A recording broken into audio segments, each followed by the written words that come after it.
Recently Randeep Hooda की movie आई है जो कि मेरे one of the most favourite actors हैं पूरे बॉलीवुड में।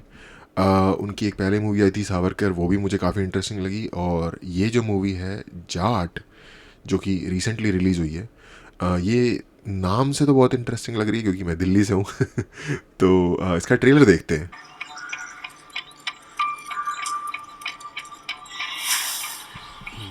थमन एस ऋषि, ओके, नाम है लोगों के।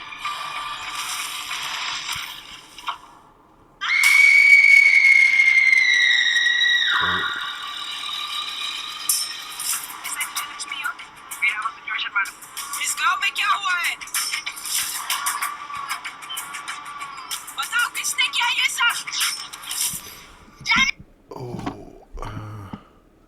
पहली बात तो यार इस मूवी का लुक थोड़ा साउथ इंडियन लग रहा है। जिनको नहीं पता, जाट मेजॉरिटी वेस्टर्न यूपी और हरियाणा और पंजाब में ही इसी कम्युनिटी को जट कहा जाता है। बट ये तो नाम भी साउथ इंडियन है और थोड़ा ओवरऑल लुक भी। और ये बेसिकली ये मूवी आई थिंक किसी मास ग्रेव्स के बारे में, बाय द वे।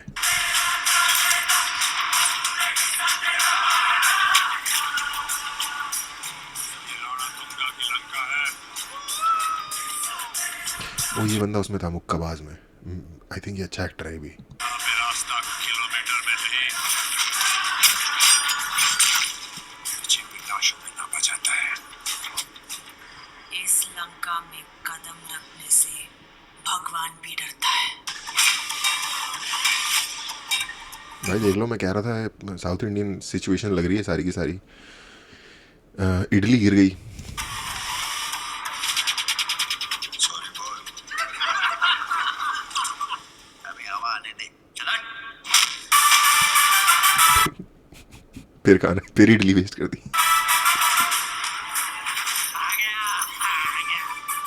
अच्छा, सनी देओल भी है इसमें, ओके। हाँ मैं देख, अरे यार मैं, सॉरी यार, मैं रिसर्च नहीं करता। मैं रिसर्च नहीं करता कुछ भी मूवी देखने से पहले। जान को जोखिम में ओ, डालने वाला।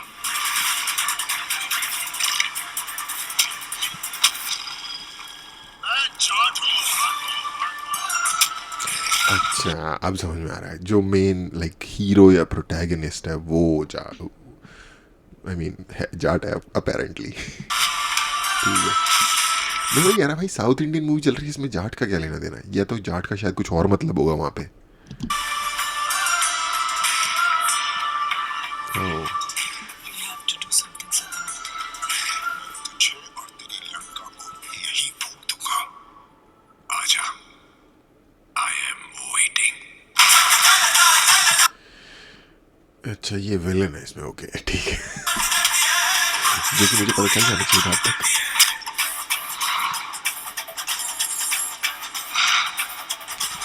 ये भाई वो कौन सी मूवी थी सनी देओल की, घातक कात्या, उसका नया वर्जन नहीं लग रहा?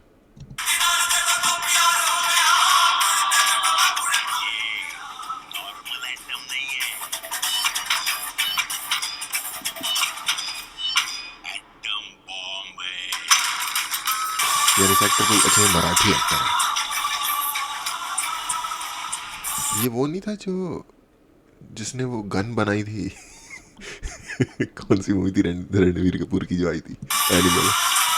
उसमें गन बनाई थी इसने। ये 2.5 किलो के हाथ की ताकत पूरा नॉर्थ देख चुका है। अब साउथ देखेगा।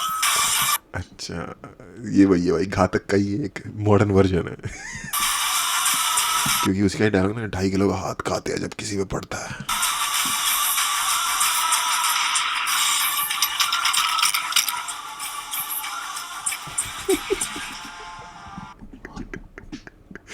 वो एक दूसरे में फंसे हुए हैं सारे के सारे।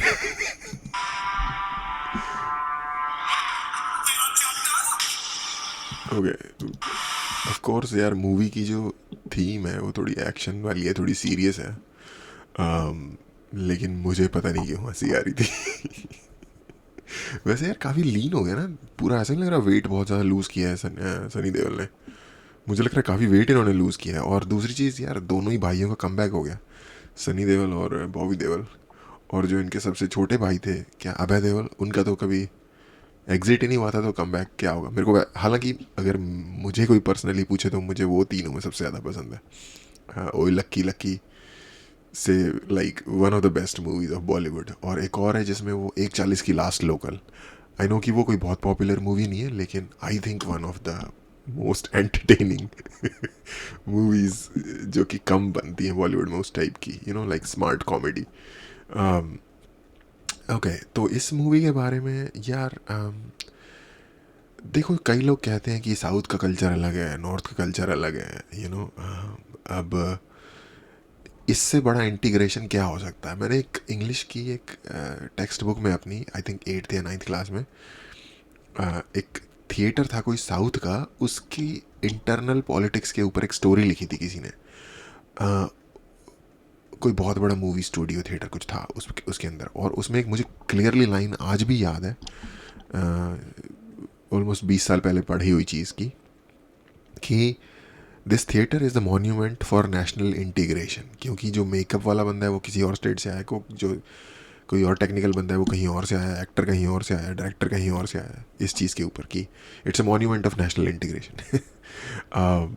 तो वो मुझे दोबारा सत्य होती हुई बात दिख रही है। देखो आपको लाइव दिख रहा है नेशनल इंटीग्रेशन होते हुए, कि जो साउथ का स्टाइल है वो इम्पोर्ट हो गया है नॉर्थ में, बट जो स्टोरी लाइन और डायलॉग्स और यू नो लाइक एक वाइब है वो नॉर्थ वाली थोड़ी सी उसमें ऐड की गई है। और इनफैक्ट इन लोगों ने इसको सटल नहीं रहने दिया, इन्होंने आउट राइटली बोल भी दिया कि ये 2.5 किलो का हाथ का कमाल नॉर्थ वालों ने देख लिया। अब साउथ वाले देखेंगे।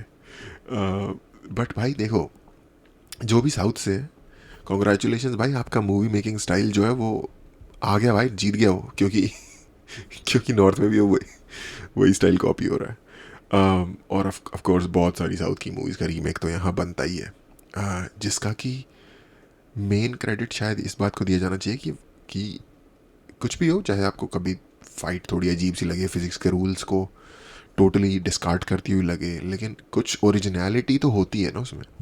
तो आई थिंक इस वजह से यू नो साउथ इन्फ्लुएंस कर रहा है बहुत ज़्यादा बाकी इंडस्ट्रीज़ को भी इंडिया में, जो कि एक सही चीज़ है। बट सिर्फ मैं एक चीज़ मेरी छोटी मोटी अर्ज़ यहाँ पे ये होगी कि